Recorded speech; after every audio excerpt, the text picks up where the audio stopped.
Sud Radio Auto, essai croisé.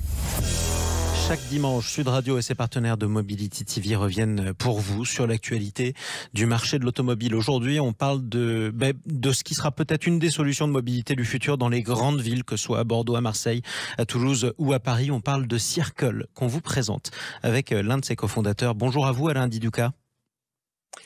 Bonjour à vous et ravi de pouvoir converser avec vous. Eh bien, écoutez, vous êtes plus que bienvenue sur Sud Radio, cofondateur, je le disais, de Circle. Circle, vous allez d'abord me décrire le véhicule dont on parle. C'est une voiture à taille optimisée, c'est une voiture de petite taille, vouée à l'autopartage qui sera dans les grandes villes, c'est ça ? C'est exactement ça, dans les grandes villes européennes. Donc, on a fait une voiture 2 places côte à côte. Elle est évidemment électrique. Ce qu'elle a de très particulier, c'est qu'on y a inséré des batteries amovibles pour éviter le problème de l'insuffisance de bornes de recharge, avec un certain nombre d'autres composants. Et on rentre aussi dans une nouvelle forme de mobilité où c'est le smartphone qui est au cœur du système. Il est même au milieu du volant. Et c'est avec votre smartphone que vous allez localiser le véhicule, le réserver, ouvrir la porte et terminer votre utilisation. Voilà. Comme on utilise le Vélib à Paris ou alors le vélo Toulouse à Toulouse, c'est le même principe, sauf que là c'est avec une automobile. Ça veut dire aussi que cette voiture, elle n'aura pas de clé ? Elle n'aura pas de clé, mais par rapport au Vélib, je dirais que ça va plus loin, puisque vous allez prendre le véhicule où il est. Dans une rue, et vous allez le déposer où vous allez. Vous n'avez pas besoin d'aller à un endroit précis. Donc c'est encore plus libre d'utilisation. Exactement, encore plus libre, avec cette liberté, vous l'avez dit, qui est une innovation pour le coup pour la voiture, qui vient je crois du 2 roues, c'était sur les 2 roues que ça avait été expérimenté la première fois, d'échange de batteries, quoi. Plus besoin de recharger, on a plusieurs batteries, dès qu'il y en a une qui est vide, on la remplace par une autre. C'est exactement ça, et donc en ce qui vous concerne, en tant qu'utilisateur, vous ne vous occupez ni de la charge de la batterie, ni de nettoyer le véhicule, ni de payer le parking, ni de payer l'assurance.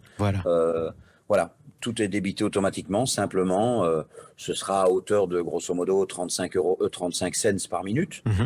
Donc, c'est un service où vous payez par minute. Et ça, c'est quand même formidable. Alors, vous êtes sur Sud Radio. Sud Radio aime l'automobile. Et même si on est une radio, on n'a pas d'image, c'est vous qui allez nous la donner. Essayez de nous décrire le véhicule Circle. À quoi il ressemble ? Alors, à quoi il ressemble ? Je dirais que ce qu'on nous dit la plupart du temps, c'est que ça ressemble à une Smart. C'est pas faux.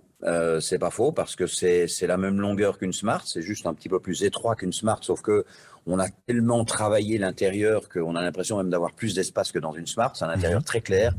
Il y a un cielo, donc on a beaucoup travaillé là-dessus pour rendre le véhicule très agréable en fait. J'y reviendrai. Pour nous, c'est important. Donc, c'est plutôt proche d'une Smart. La deuxième chose, c'est faire en sorte telle que ce véhicule soit très facile à conduire. Ça, c'est différent des véhicules existants aujourd'hui. L'idée, c'est que vous compreniez comment vous allez conduire le véhicule en 15 secondes. C'est ça. Plus.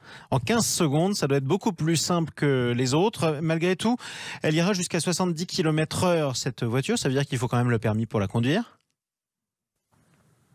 Tout à fait. Il faut le permis puisque les loueurs qui sont nos clients, les loueurs, ils ne souhaitent pas louer à des gens qui n'ont pas de permis. Et 70 km/h, pourquoi ? Parce que c'est la Vmax d'à peu près toutes les villes européennes, mais ils auront même la possibilité dans des villes qui peuvent être Hambourg ou quoi, de décider de limiter ça à 50. Voilà, ce sera très fluide en fait comme système. Exactement, et on pourra s'adapter. Vous l'avez dit, vos clients, ce ne seront pas les automobilistes directement, c'est-à-dire les utilisateurs finaux. Ce seront ceux qui mettront la flotte de véhicules à disposition des utilisateurs, c'est ça ? C'est exactement ça. Et ce que nous faisons, c'est qu'on essaye de leur simplifier la vie, de les rendre rentables, de leur éviter tous les ennuis. Bolloré a été un visionnaire avec sa Blue Car. Ce qu'il y a, c'est que la technobatterie n'était pas prête, qu'il n'y avait pas les systèmes de suivi. Aujourd'hui, par exemple, quand vous voudrez fermer le véhicule, si vous avez oublié votre mallette ordinateur ou des têtus, on vous empêchera de fermer la voiture, on vous dira que vous avez oublié quelque chose. Pourquoi ? Parce que vous et moi, nous ne voulons plus rentrer dans une voiture qui est sale. Le Covid est passé par là. Notre véhicule, il est désinfecté après chaque utilisation. Il se désinfecte tout seul. Comment ça se passe ? En fait, c'est la même chose que dans les avions. Donc, c'est un recyclage d'air.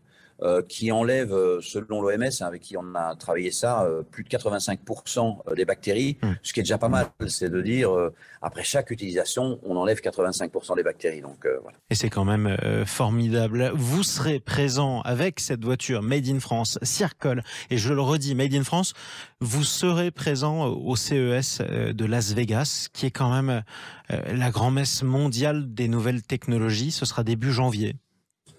Exactement. Je dirais que le véhicule, hein, c'est vraiment du Made in France à destination de l'Europe. Hein, ça, c'est clair. Les seules choses qui viendront de l'étranger, malheureusement, parce que c'est pas encore disponible, mais c'est les batteries qui, elles, viendront du sud-est asiatique.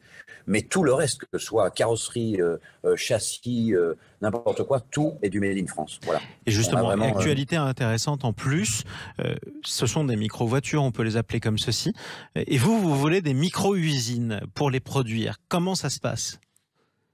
En fait, ce qu'on a imaginé, c'est de faire produire ces voitures proches des lieux de livraison, et qu'avec un petit véhicule électrique, une micro-voiture, comme vous l'appelez à juste titre, c'est faisable. C'est-à-dire que nous allons avoir, pour commencer, ce sera dans le Grand Ouest, 2 assembleurs, un au Mans, un à Laval, pour, par exemple, servir les livraisons à Paris. Que quand on sera en train de livrer en Allemagne, ce sera plutôt une microfactory polonaise. Nous, ce qu'on fait, c'est que on gère en fait le design ou l'engineering de ces microfactories, mais ce sont des microfactories qui assemblent les véhicules. Et le but, voilà, c'est de faire des circuits courts de véhicules. Merci beaucoup, Alain Didoka, d'être intervenu sur Sud Radio pour nous présenter cette nouvelle solution. Je rappelle que vous êtes le cofondateur de Circle. Peut-être qu'on vous repassera un coup de fil juste à votre retour de Las Vegas pour parler justement du succès que vous aurez peut-être eu.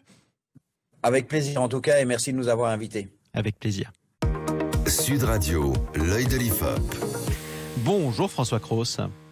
Bonjour. Directeur du pôle politique de l'Institut de sondage IFOP. Revenons sur ce sondage IFOP fiducial pour le journal du dimanche qui nous révèle que les Français ont peur d'un énorme mouvement social à la rentrée en janvier à cause des retraites. François. Oui, puisque ça a été, on peut dire, la principale annonce politique de la semaine, en dehors, bien sûr, de l'événement constitué par la qualification de l'équipe de France en finale.